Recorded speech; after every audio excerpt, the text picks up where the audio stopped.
महाराष्ट्रामध्ये राहूनच मराठी न बोलता त्याची मुजोरी करणाऱ्या अशा परप्रांतीयांना एवढी हिंमत येतेच कुठून असा सवाल उपस्थित झालेला आहे। याला कारण म्हणजे मीरा भाईंदरमध्ये मराठी न बोलणाऱ्या मुजोर परप्रांतीयाला मनसेने चोप दिल्यानंतर आता परप्रांतीयांनी आपले रंग दाखवले।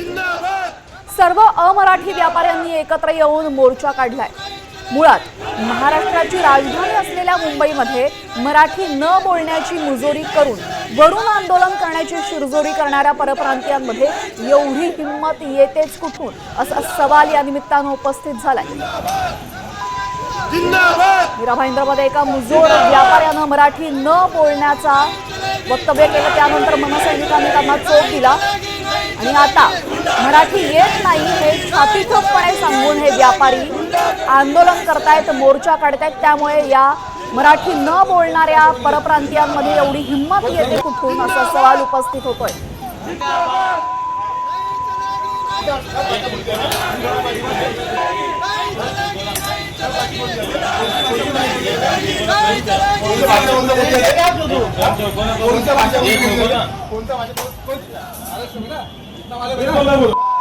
महाराष्ट्र में कौन सी भाषा बोली जाती है?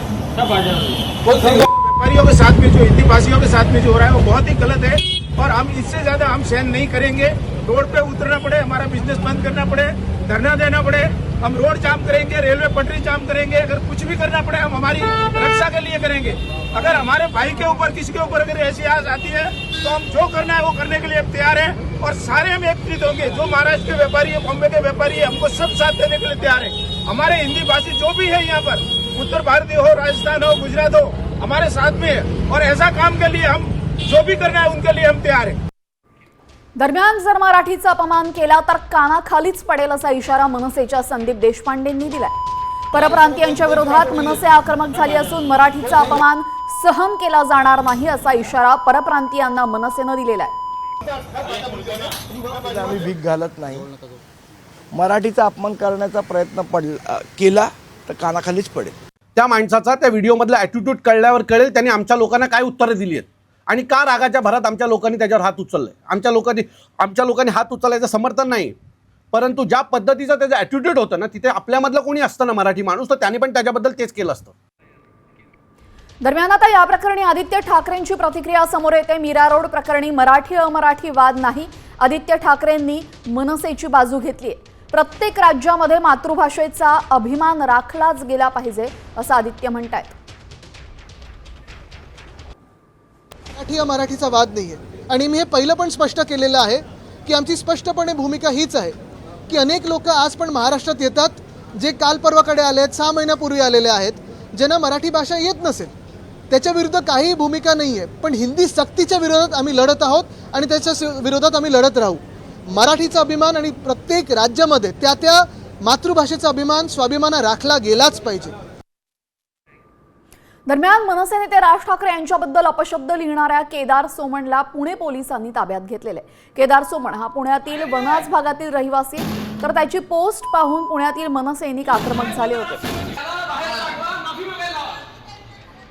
आणि त्याला चोप देण्यासाठी मनसैनिक त्याच्या घरी दाखल झाले होते। मात्र पोलिसांना या संदर्भातील माहिती मिळाल्यानंतर पुणे पोलिसांनी तात्काळ घटनास्थळी धाव घेऊन केदार सोमणला ताब्यात घेतलेले।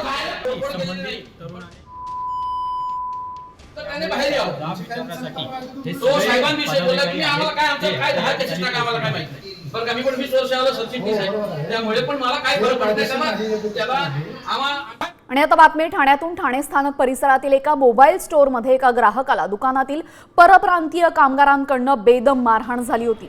या ग्राहकाने ठाकरे सेनेचे माजी खासदार राजन विचारे यांच्याकडे याबाबत तक्रार केली। त्यानंतर राजन विचारे यांनी या दुकानदाराला कार्यालयामध्ये बोलवून मराठी ग्राहकाची माफी मागायला भाग पाडले। तसंच मराठी ग्राहकाने या दुकानदाराच्या कानशिला लगावली। तो मैंने इनको थोड़ा सा मारा, तो आइंदा से मैंने ऐसे गलती नहीं करूंगा, सॉरी, मुझे माफ कर दो।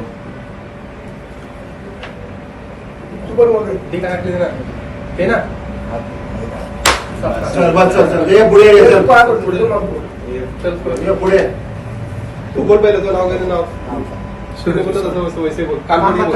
सूरज पूरा ठीक से पकड़, सूरज बोल नाम ये मारा, ठीक है बस ज़्यादा चले।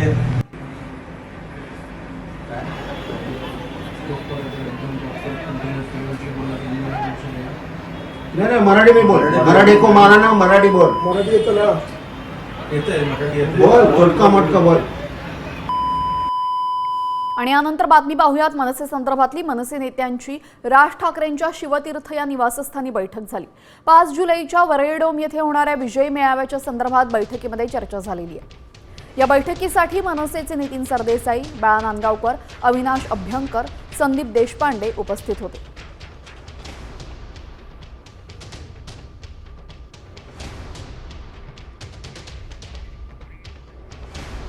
पाच जुलैला ठाकरेंचा विजय मेळावा होणार आहे आणि उद्धव ठाकरे आणि राज ठाकरे एकत्रित नाव असलेले आणखी एक पोस्टर आता रिलीज करण्यात आलेले आहे.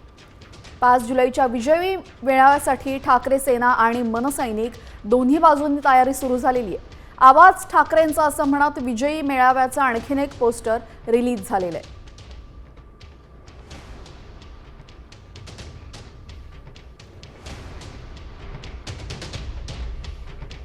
दरम्यान राज ठाकरे आणि उद्धव ठाकरेंच्या विजयी मेळाव्याची रूपरेषा आता साम टीव्हीच्या हाती आलेली आहे. 5 जुलै होणाऱ्या ठाकरेंच्या मेळाव्याची रूपरेषा कशी असणार आहे याबाबत सर्वांनाच उत्सुकता होती.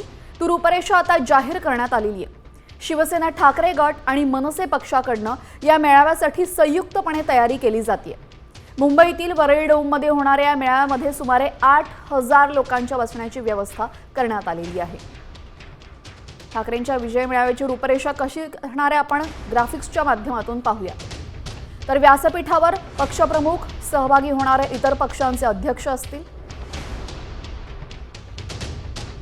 वरळी डोममध्ये जवळपास 8,000 लोक बसण्याची व्यवस्था करण्यात आलेली आहे. हॉलच्या आत आणि बाहेर रस्त्यावर मोठे LED स्क्रीन आहेत.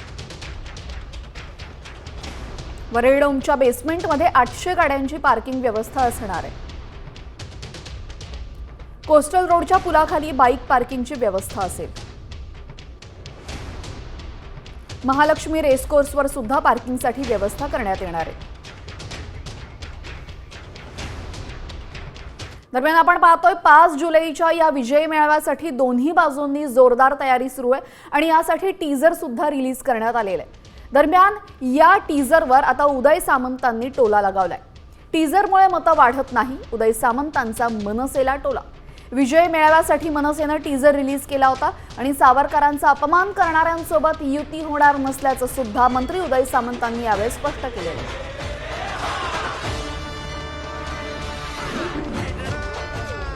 वाढता तशातला भाग नाही.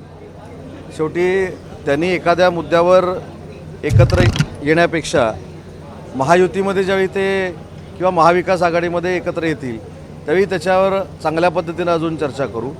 कारण त्यांची आघाडी होत असताना नुसतं मनसे त्यांच्यासोबत नाही आहे, त्यांच्याबरोबर काँग्रेस देखील आहे. ज्या पक्षानं स्वातंत्र्यवीर सावरकरांचा अपमान केला आहे अशा पक्षासोबत आघाडी मनसेची होईल असं मला वाटत नाही.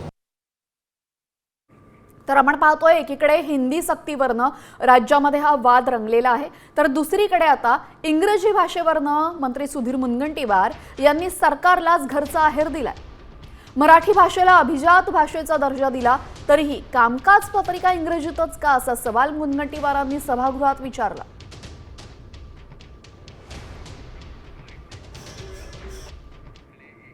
साधारणतः मीही 95 पासून आहे. इंग्रजीमध्ये आपली कार्यक्रम पत्रिका कधी मी तरी बघितली नाही. इकडे मराठी अभिजात भाषा करायची आणि मराठी ज्यांना बोलता येत नाही त्यांना हिंदीची संधी असताना जबरदस्तीने इंग्रजी, मग हिंदीत बोलावं, कार्यक्रम पत्रिका हिंदीत घ्यावी आणि खूपच इंग्रजी शिवाय समजत नसेल तर पासपोर्ट व्हिसा काढून डायरेक्ट ब्रिटन पार्लमेंटमध्ये पाठवा. नियम 22 प्रमाणे आपल्या सर्वांना माहीत आहे या सभागृहातल्या कोणत्या भाषेत आपल्याला चर्चा करता येते, या सभागृहातलं कम्युनिकेशन कुठच्या भाषेत होऊ शकतं. त्याच्या व्यतिरिक्त माझ्याकडे प्राप्त 9 सदस्यांची विनंती आलेली आहे की इंग्रजीमध्ये ऑर्डर ऑफ द डे देण्यात यावा, कामकाज पत्रिका देण्यात यावी. आणि यानंतर बातमी पाहूया दिशा सालियन प्रकरणासंदर्भात. दिशा सालियन प्रकरणामध्ये एक नवा ट्विस्ट आलाय. ठाकरे सेनेचे नेते आदित्य ठाकरेंना या प्रकरणामध्ये क्लीन चिट मिळाली आहे. हत्या आणि बलात्काराच्या आरोपांना कुठलाही पुरावा नसल्याचं प्रतिज्ञापत्र मुंबई पोलिसांनी हायकोर्टात सादर केलेलं आहे. दिशाची हत्या झाल्याचा आणि त्यापूर्वी तिच्यावर सामूहिक बलात्कार झाल्याचा दावा करून या प्रकरणाची सीबीआय चौकशी करण्याची मागणी तिचे वडील सतीश सालियान यांनी केली होती. दरम्यान हायकोर्टात अशी याचिका त्यांनी दाखल केलेली, मात्र आता या प्रकरणामध्ये आदित्य ठाकरेंना क्लीन चिट देण्यात आलेली आहे.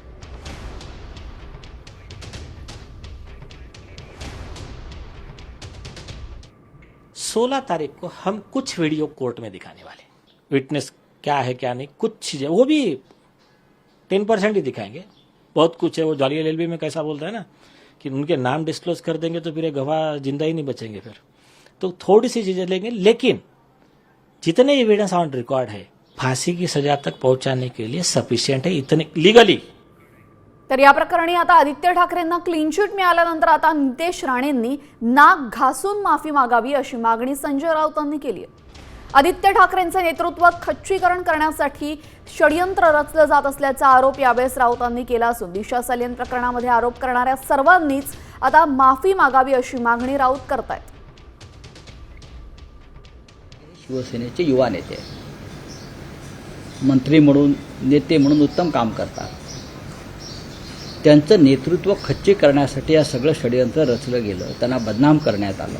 सगळ्यात आधी देवेंद्र फडणवीस यांनी माफी मागायला पाहिजे.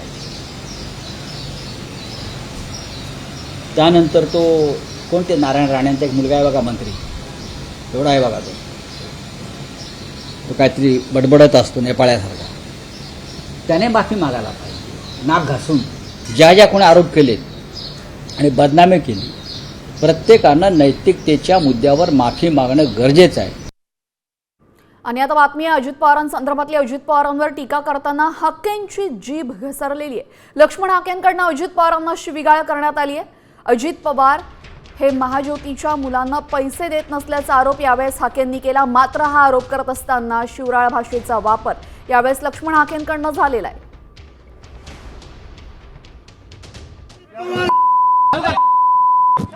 आमच्या महाज्योतीच्या पोरांना पैसे देत नाही. या अधिवेशनामध्ये महाज्योतीच्या मुलांना स्टायपंड मिळाला पाहिजे. बलात्कार प्रकरणासंदर्भातली पुण्यातील कोंढवा बलात्कार प्रकरणी आता पोलिसांनी संशयित आरोपीला ताब्यात घेतलेली अशी माहिती सूत्रांनी दिली आहे. घरामध्ये घुसून बलात्कार करणाऱ्या संशयित आरोपीला पोलिसांनी ताब्यात घेतले. आरोपीची ओळख पटवण्याचं काम सुरू असल्याची माहिती खात्रीलायक सूत्रांनी दिलेली आहे.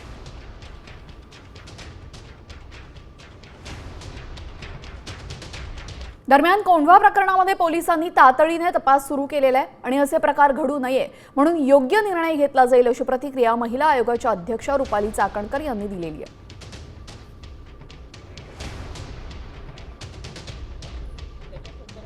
पोलिसांची आत्ताच माझं येताना बोलणं झालं. या सगळ्या प्रोसेसमध्ये पोलीस तपास करतात आहेत आणि खरं तर दिवसेंदिवस ह्या घटना वाढलेल्या आहेत. ही कोंढवा परिसरातली घटना आहे आपण जी सांगताय, त्याच्यामध्ये पोलिसांनी तातडीने याच्यामध्ये तपास कार्य सुरू केलेलं आहे. पण अशा घटना घडू नये याच्या पाठीमागं अजून काय आहे का हे शोधण्याचा प्रयत्न हा पोलिसांच्या माध्यमातून होतो. आणि आता लाडकी बहिणी संदर्भात महत्त्वाची बातमी. लाडकी बहिणी योजनेसंदर्भात महत्त्वपूर्ण अपडेट समोर आलाय. सरकारी कर्मचारी बहिणींचा लाभ अखेर बंद करण्यात आलाय. 2289 सरकारी कर्मचारी महिलांनी लाभ घेतला होता. दरम्यान लाडक्या बहिणींचा लाभ घेणाऱ्या सरकारी महिला कर्मचाऱ्यांना मोठा दणका देण्यात आलेला आहे.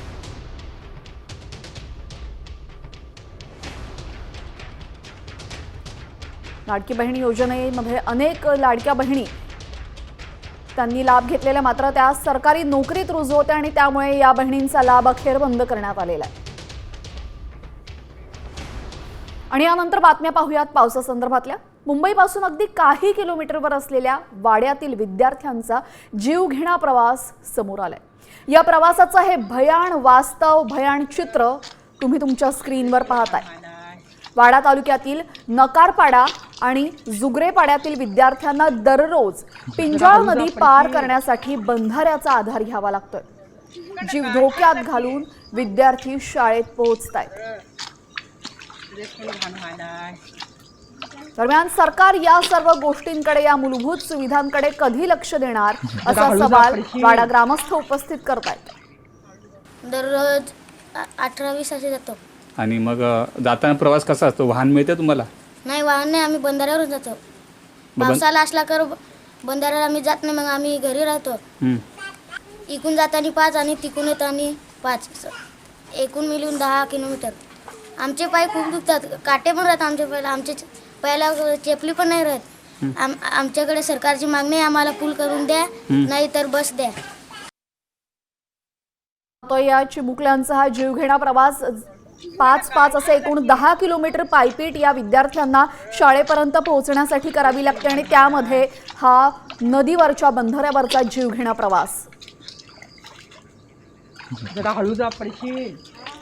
एका बाजूला आपण पाहिलं वाड्यातली दृश्य, तर दुसऱ्या बाजूला विद्यार्थ्यांचा तराफ्यावरनं हा जीवघेणा प्रवास सुरू आहे. दरम्यान इतक्या मूलभूत सुविधा सुद्धा सरकार देऊ शकत नाही का, प्रशासन पोहोचवू शकत नाही का, असा संतप्त सवाल यावेळेस सर्व ग्रामस्थ विचारतायत. तराफ्यावरनं हे सर्व विद्यार्थी हा जीवघेणा प्रवास करतायत. 3 विद्यार्थी यावेळेस शाळेमध्ये जात आहेत, मात्र शाळेत जाण्यासाठी या विद्यार्थ्यांकडे ना बस आहे, ना ऑटो, ना रिक्षा, ना टॅक्सी. त्यांना या पाण्यातनं तराफ्यावरनं हा जीवघेणा प्रवास करावा लागतोय.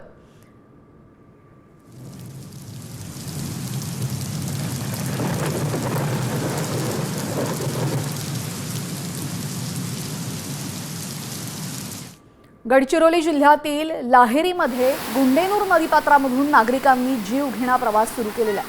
पुढील काही दिवस नागरिकांचा असाच जीवघेणा प्रवास सुरू राहणार आहे. नदीवरील पुलाचं बांधकाम संथ गतीनं सुरू असल्यानं नागरिकांवर ही वेळ ओढावलेली आहे.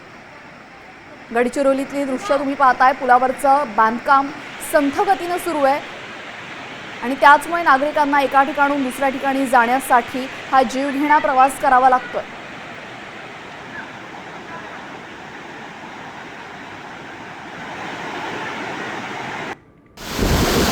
आणि आता बातमी आहे पुण्यातून. पुण्याला रात्रभर पावसानं झोडपलंय. पुणे शहरासह घाटमाथ्यावर रात्री पावसाची हजेरी बघायला मिळाली. जोरदार पावसामुळे खडकवासल्यातून विसर्ग वाढवला असून खडकवासला धरणातून 6,451 क्युसेक पाण्याचा विसर्ग सुरू आहे.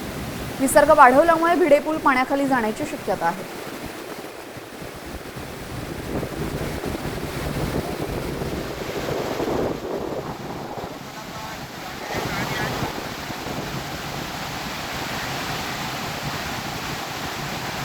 सिंधुदुर्ग जिल्ह्याला मुसळधार पावसानं झोडपलंय. गड नदी, तेरेखोल या प्रमुख नद्यांच्या पाणी पातळीमध्ये मोठी वाढ झाली आहे. तर कुडाळमधील भंगसाळ नदीला पूर आलेला आहे. त्यामुळे कुडाळ शहरातनं जाणाऱ्या मार्गावर पाणी आलेलं आहे. तर भैरववाडीच्या झोपडपट्टीमध्ये पुराचं पाणी शिरलं आहे. कणकवलीमध्ये आचरा मार्गावर पाणी आल्यामुळे वाहतूक सुद्धा बंद झाली आहे.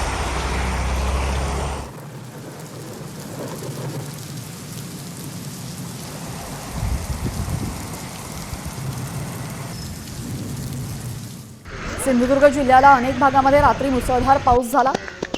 पावसाचा फटका कुडाळ तालुक्याला बसलेला आहे. कुडाळ भैरववाडी इथल्या झोपड्यांमध्ये पाणी शिरलं असून भंगसाळ नदीला आलेल्या पुरामुळे हे पाणी भैरववाडी इथल्या काही झोपड्यांमध्ये शिरलं. दरम्यान सकाळपासूनच पावसानं विश्रांती घेतल्यामुळे पाणी ओसरायला सुरुवात झाली आहे.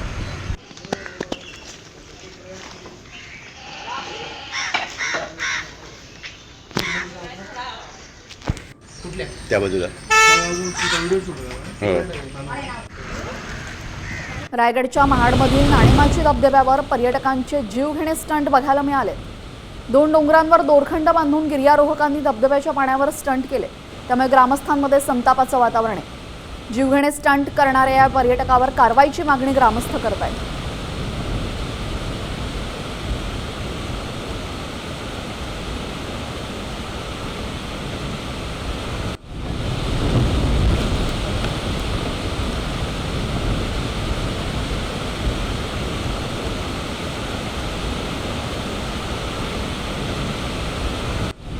नाशिक जिल्ह्यातील गंगापूर धरणातून पाण्याचा विसर्ग पुन्हा वाढवण्यात आलाय. सलग 14व्या दिवशी गोदावरीच्या पाणी पातळीमध्ये वाढ झाली आहे. गंगापूर धरणातून 3,716 क्युसेक वेगानं गोदावरी नदीपात्रामध्ये पाण्याचा विसर्ग सुरू आहे. दुतोंड्या मारुतीच्या गुडघ्यापर्यंत पाणी आलं असून गोदा घाटावरील मंदिरांना पुन्हा पुराच्या पाण्याचा वेढा बसलाय.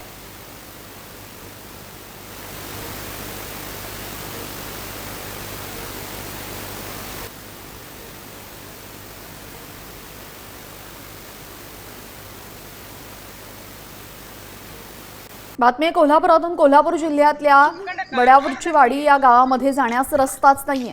त्यामुळे रुग्ण आणि गरोदर महिला तसंच विद्यार्थ्यांचे हाल होत आहेत. मुख्य रस्त्यापासून गावामध्ये जाणारा सुमारे 1.5 किलोमीटर रस्ता वहिवाटीचा असून ग्रामपंचायत निवडणुकीमध्ये रस्ता पूर्ण करण्याचं आश्वासन देऊनही गेली 20 वर्ष रस्त्याला डांबर लागला. दुसरा कुठूनही ऑप्शन हसन मुश्रीफांच्या आश्वासनांचं काय झालं असा प्रश्न ग्रामस्थ विचारतायत. महिला आहेत, अक्षरशः जीव मुठीत घेऊन इथून रस्त्याने ये जा करावी.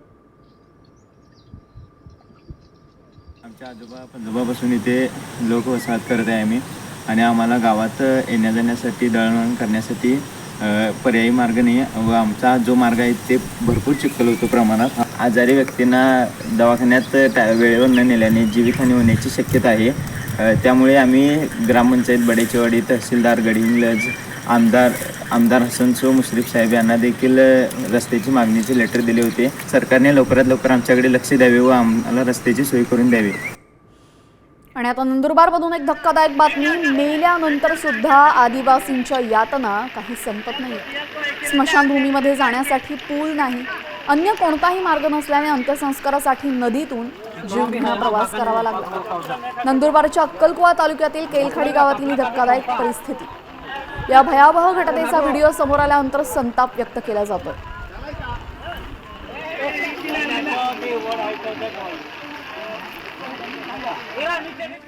आमच्या शेगाव गावात लगत नेसू नदी आहे. तिथं काही वर्षापासून आम्ही पुलाची मागणी करत आहोत गावकरी. पुलाच्या पलीकडे स्मशानभूमी आहे. स्मशानभूमीला जाण्यासाठी खूप लोकांचे हाल होत आहे, पण शासनाने याच्याकडे लक्ष काही दिलं नाही. तरी शासनाला एकच विनंती आहे की त्यांनी थोडं लक्ष द्यावं आणि इथं पूल मंजूर करून द्यावे, जेणेकरून येणाऱ्या पिढीला जे आम्ही हाल सहन करतोय, जे बाबांनी हाल सहन केलं ते सहन नाही करावं लागलं. एवढी शासनाला विनंती. आम्हाला पाण्याला पूर आले की गावामध्ये मयत होतं, किंवा आम्हाला बाहेर नदीच्या पलीकडच्या शेतात चारा कापायचं किंवा शेतात काही काम करायचं असेल तर आम्हाला उतरून जावं लागतं. लहानपणापासून बघत आलं आहे. आता आमचे मुले पण मोठे झाले आहेत, तरी पण शासनाने आम्हाला काही इकडं पूल बांधून दिलं नाही आहे. याने आम्हाला फार अडचणी येतात, म्हणून आम्हाला पूल बांधून द्यावे असं माझी विनंती आहे. ऐन पावसाळ्यामध्ये अलमट्टी धरणामुळे होणाऱ्या पुराच्या समस्येबाबत जलसंपदा मंत्री राधाकृष्ण विखे पाटील यांनी मोठी घोषणा केली. अलमट्टी धरणाबाबत सरकारनं बारकाईने लक्ष ठेवू नये, तर धरणावर ड्रोनने नजर असणार आहे आणि या संदर्भात सरकार कायदेशीर भूमिका घेईल असं यावेळेस त्यांनी सांगितलंय. सर्वोच्च न्यायालयाच्या 3 तारखा झालेल्या आहेत. प्रत्यक्ष सुनावणीमध्ये बाजू मांडणार असं देखील त्यांनी स्पष्ट केलंय. आणि आता कोल्हापुरातून एक अत्यंत धक्कादायक बातमी समोर येते. भर पावसामध्ये मृतदेहाची हेळसांड होतीये. कोल्हापूरच्या CPR रुग्णालयातला हा धक्कादायक प्रकार. सरकारी रुग्णालयातील हा अन्यायपूर्ण कारभार समोर आला असून 1 तासाहून अधिक काळ मृतदेह पावसात ठेवून कर्मचारी गायब होते.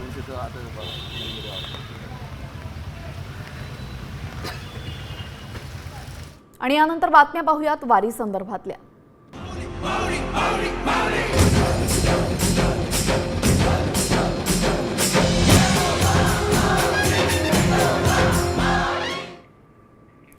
वैदर्भीय जगद्माता रुक्मिणी मातेची पालखी आज पंढरीमध्ये मोठ्या उत्साहात दाखल झाली. प्रमुख 10 मानांच्या पालख्या यापैकी एक असलेल्या कोंडण्यपूर येथील रुक्मिणी मातेची पालखी पंढरपुरात दाखल झाली. ही पहिली पालखी आहे. दरम्यान सुमारे 800 किलोमीटर अंतर पार करून तब्बल 34 दिवसांच्या प्रवासानंतर पालखी पंढरीत आली. रुक्मिणी मातेच्या पालखीचं पंढरपूरकरांनी स्वागत केलं, तर विठ्ठल नामाचा जयघोष करत पालखीने विठ्ठल मंदिराला प्रदक्षिणा पूर्ण केली.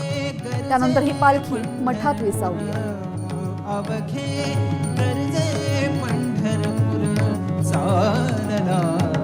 आषाढी एकादशीसाठी विठ्ठल रुक्मिणी मातेचा खास पोशाख आहे. आषाढ एकादशीसाठी हा पोशाख साम टीव्हीवर तुम्ही पाहू शकता. मुख्यमंत्री देवेंद्र फडणवीस यांच्याकडनं श्री विठ्ठल रुक्मिणी मातेला खास पोशाख देण्यात येणार आहे. आषाढ एकादशीसाठी श्री विठ्ठल रुक्मिणी मातेला भरजरी वस्त्र, जांभळ्या आणि भगव्या रंगाची भरजरी वस्त्र देण्यात आली.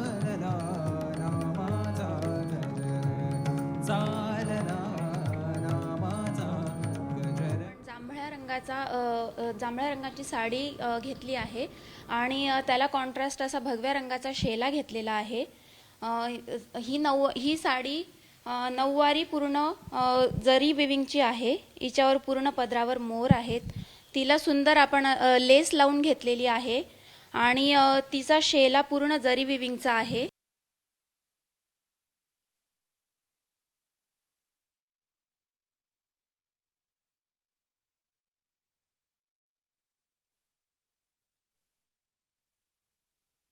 बंधुभेट होतोय. सोपान माऊली यांची ज्ञानोबा माऊलींसोबत बंधुभेट. विलक्षण असा क्षण आपण पाहताय.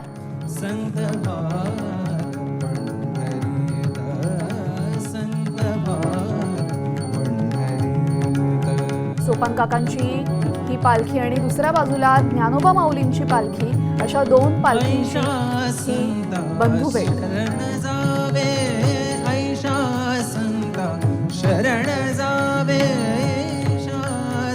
संतश्रेष्ठ ज्ञानेश्वर माऊली आणि सोपान काका बंधुभेट आपण पाहिली. त्यानंतर आता आषाढी वारीसाठी अवघे काही दिवस शिल्लक राहिले. पंढरपुरात वारकऱ्यांच्या स्वागतासाठी यंदा जोरदार तयारी करण्यात आली.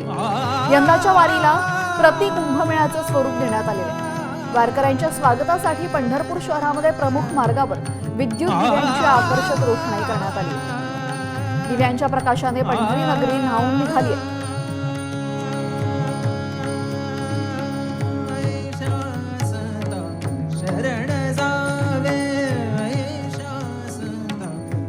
आणि वारीच्या बातम्यांनंतर आता पाहूयात एक व्हायरल सत्य रिपोर्ट.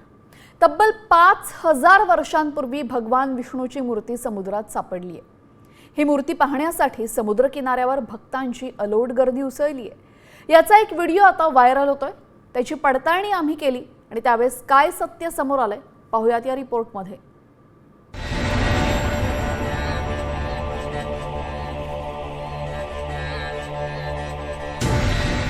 व्हायरल व्हिडिओ पाहून तुम्हालाही नक्कीच आनंद झाला असेल, कारण भगवान विष्णूची मूर्ती सापडली आहे असा दावा करण्यात आलाय. व्हिडिओत भली मोठी मूर्ती दिसतीये, त्यामुळे सगळ्यांनाच आश्चर्य वाटू लागले. खरंच एवढी मोठी विष्णूची मूर्ती सापडली आहे का? समुद्रात सापडली भगवान विष्णूची मूर्ती. मूर्ती पाहण्यासाठी भक्तांची प्रचंड गर्दी. व्हायरल व्हिडिओ मागचं सत्य काय? हा व्हिडिओ प्रचंड व्हायरल होत असल्यानं आम्हालाही याची उत्सुकता होती की खरंच मूर्ती सापडली आहे का? एवढी मोठी मूर्ती सापडली तर आता कुठे ठेवण्यात आली आहे? असे एक ना अनेक प्रश्न उपस्थित झालेत. या प्रश्नांची उत्तरं मिळवण्यासाठी आमच्या व्हायरल सत्य टीमनं पडताळणी सुरू केली. त्याआधी मेसेजमध्ये काय दावा केलाय पाहूया. समुद्रात खोलवर एक मूर्ती दिसतीये. हिंदू धर्मातील भगवान विष्णूची शेषशय्येवर विराजमान असलेली मूर्ती आहे. ही मूर्ती इंडोनेशियातल्या बाली बेटाजवळ समुद्रात ब्रिटन, इंडोनेशिया आणि भारताच्या संयुक्त संशोधन पथकाला सापडली आहे. मूर्ती 5000 वर्षांहून अधिक जुनी आहे. व्हायरल मेसेजमध्ये ही मूर्ती 5000 वर्ष जुनी असल्याचा दावा करण्यात आलाय आणि मूर्ती इंडोनेशियातील बाली बेटाजवळ सापडली आहे असं देखील सांगितलंय. त्यामुळे आमच्या व्हायरल सत्य टीमनं काही आंतरराष्ट्रीय पेपर्स पाहिले. कुठेही याबाबत बातमी सापडली नाही. त्यामुळे या व्हिडिओचा आणखी तपास केला. त्यावेळी काय सत्य समोर आलं पाहूया. भगवान विष्णूची मूर्ती समुद्रात सापडलेली नाही. व्हायरल व्हिडिओ 11 एप्रिल 2025 रोजी पोस्ट करण्यात आलाय. AI तंत्रज्ञानाचा वापर करून हा व्हिडिओ बनवला गेलाय. दिशाभूल करण्यासाठी असे व्हिडिओ व्हायरल केले जातात. सोशल मीडियावर व्हायरल होणाऱ्या प्रत्येक गोष्टीवर विश्वास ठेवण्यापूर्वी त्याची खातरजमा करणं गरजेचं आहे. अशा खोट्या दाव्यांपासून सावध रहा. व्हिडिओ खरा असल्याची पुष्टी झाल्याशिवाय शेअर करू नका. आमच्या पडताळणीत समुद्रात भगवान विष्णूची मूर्ती सापडल्याचा दावा असत्य ठरलाय. शिवाजी शिंदे, साम TV, मुंबई.